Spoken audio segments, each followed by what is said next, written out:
जादुई वन की कहानी। एक समय की बात है।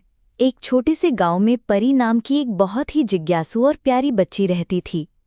परी को कहानियां सुनना और नई नई जगहों को खोजना बहुत पसंद था। वो अक्सर अपनी दादी से जादुई दुनिया की कहानियां सुना करती थी, जहां पेड़ बातें करते थे, नदियां गीत गाती थीं और बादल दोस्त बन जाते थे। एक धूप वाले दिन जब परी गांव के बाहर खेल रही थी तो उसे एक अजीब सा रास्ता दिखा। ये रास्ता पेड़ों के बीच से होकर जाता था और उसके किनारे पर छोटे छोटे जुगनू चमक रहे थे, जबकि दिन का समय था। परी ने सोचा, ये कैसा रास्ता है, मैंने इसे पहले कभी नहीं देखा। उसकी जिज्ञासा उसे उस रास्ते पर आगे बढ़ने के लिए मजबूर कर दिया।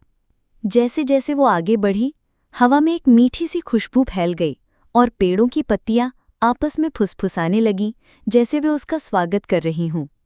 कुछ ही देर में परी एक ऐसी जगह पर पहुंच गई जहां सब कुछ चमक रहा था। पेड़ों की पत्तियां सुनहरी थीं, फूलों से रंग बिरंगी रोशनी निकल रही थी और हवा में छोटे छोटे तारे तैर रहे थे।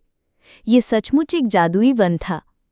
परी ने अपनी आंखें मलते हुए कहा, वाह, क्या ये सपना है? तभी उसे एक भारी सी आवाज सुनाई दी, नहीं प्यारी बच्ची, ये कोई सपना नहीं है, ये जादुई वन है।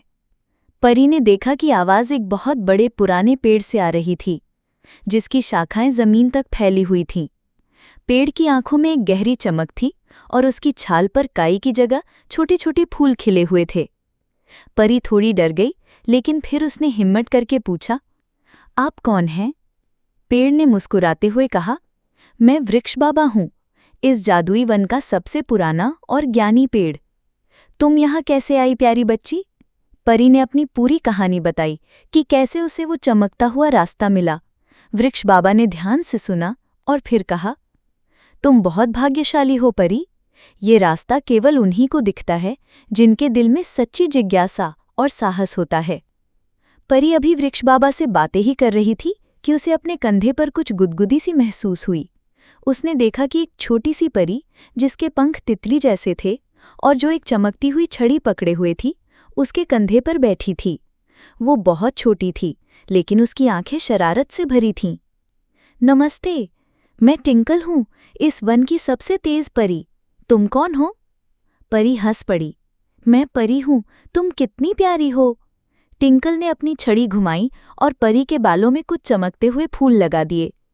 अब तुम भी थोड़ी जादुई लग रही हो।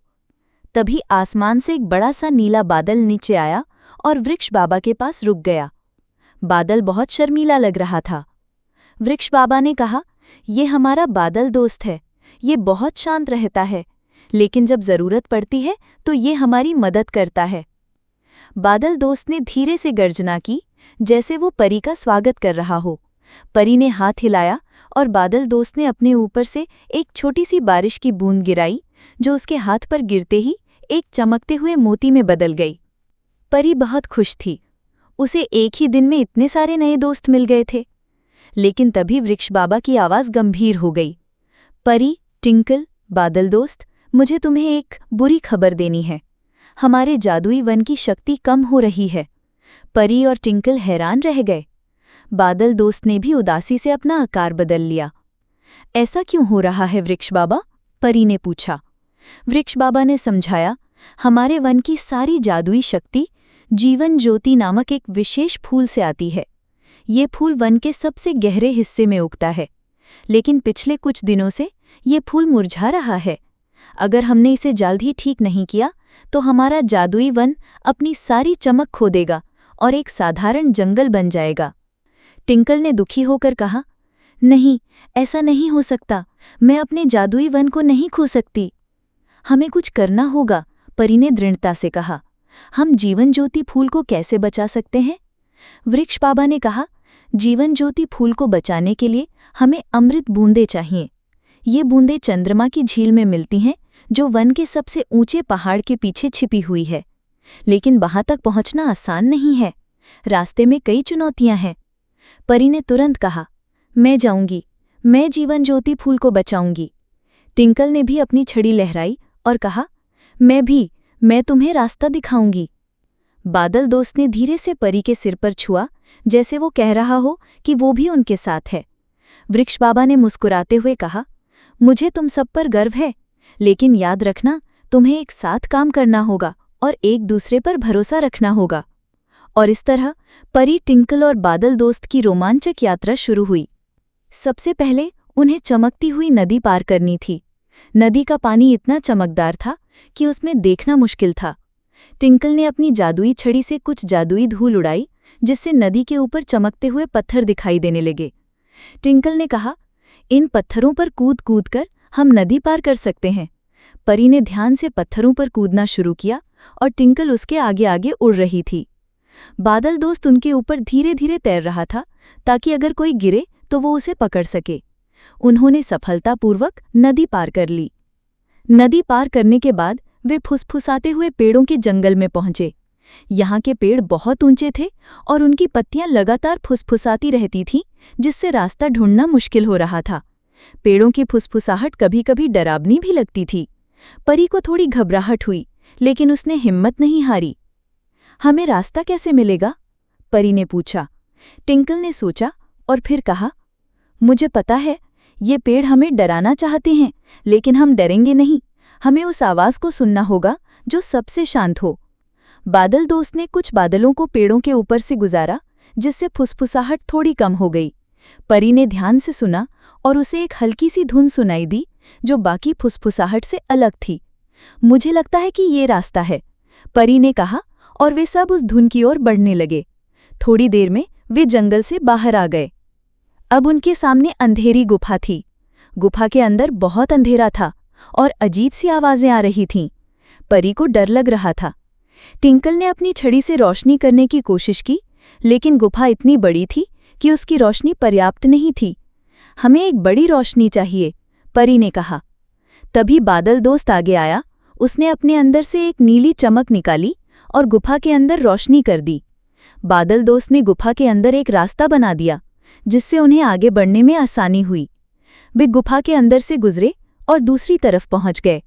गुफा से बाहर निकलते ही उन्हें चंद्रमा की झील दिखाई दी। झील का पानी चांदी जैसा चमक रहा था और उसके बीच में एक बड़ा सा कमल का फूल खिला हुआ था, जिससे अमृत की बूंदें टपक रही थीं। हमें उन बूंदों को इकट्ठा करना होगा, टिंकल ने उत्साहित होकर कहा।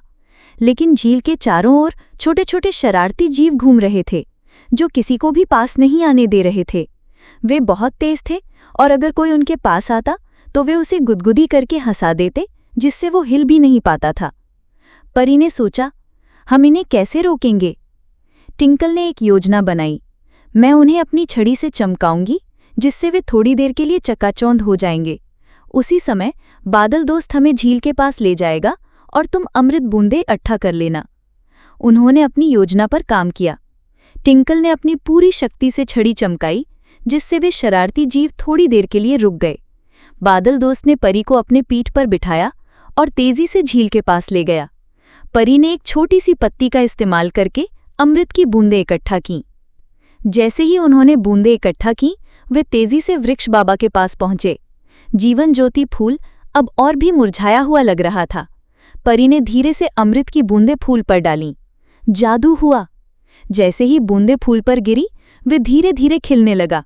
उसकी पंखुड़ियों से सुनहरी रोशनी निकलने लगी, जो पूरे जादुई वन में फैल गई। वन फिर से चमकने लगा, पहले से भी ज्यादा सुंदर। वृक्ष बाबा ने खुशी से अपनी शाखाएं हिलाईं। तुमने कर दिखाया परी, तुमने हमारे जादुई वन को बचा लिया।